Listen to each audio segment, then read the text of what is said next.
Tracking progress.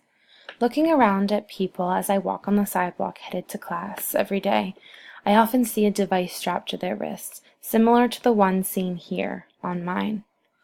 Associated with this device are phrases such as counting steps, tracking heart rate, calculating how many flights of stairs I have climbed that day. I burned X number of calories today. I only have 3,000 more steps until I reach my goal. My average number of hours of sleep for this week are 7. I have walked 80,000 steps this week. Tracking progress. Logging into my Max account and seeing 2 bars at the top of the page. One reads 94% complete, while the other reads 93% complete. Tracking progress. Success is the sum of small efforts repeated day in and day out. Being able to look back and see the progress you make towards a goal solidifies and shows value in effort. This is important when doing something as simple as tracking your daily and weekly exercise or tracking your credit requirements so that you graduate on time.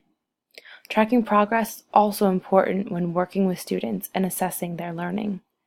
Throughout the strategies of assessment, we learned that we prepare students with the information and progress to answer questions such as, "What have I learned?" or "How far have I come?"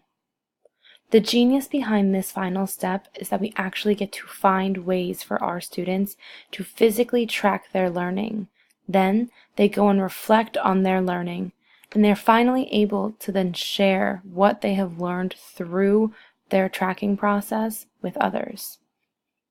There are 3 great ways for students to track their learning.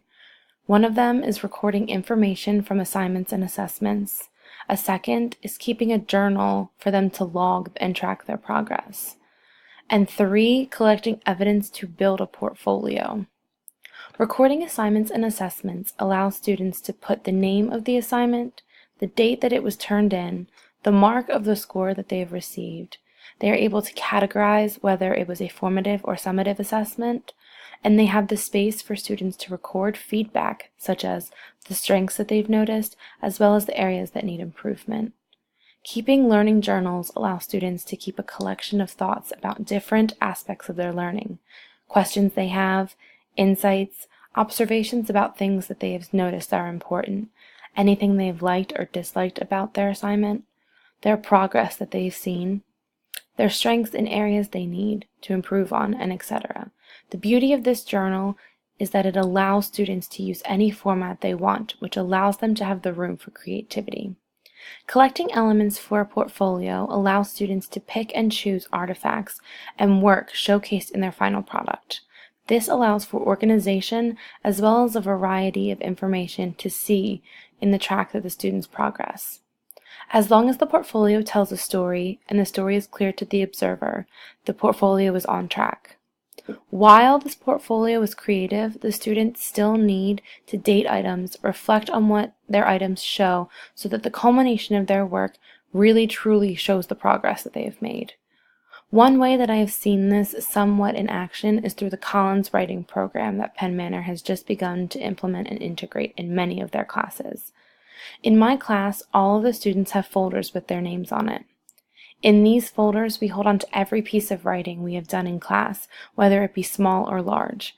The students have gone through all this work initially before they are filed away and recorded areas of growth as well as things they did well. At the end of that semester, they will be able to go back through their writing and see the progress they've made throughout the semester. In completing any of these 3 techniques, the students ultimately learn more about themselves and allow themselves to realize how beneficial tracking their progress is to assessing their learning. They are then able to take the time to reflect on the goals they have reached and the achievements they have earned. Having students answer prompted questions is a great way for them to get thinking about the progress that they see. Once students have finished their reflection time, the final step in this process is to share their work with their parents. This allows parents to be completely involved in celebrating their students, as well as helping those parents begin to develop higher expectations for their child's learning. By sharing in their progress, the parents gain more confidence in their student, and the student gains confidence in their work, and they continue to track their progress in order to help with a continuous assessment of learning.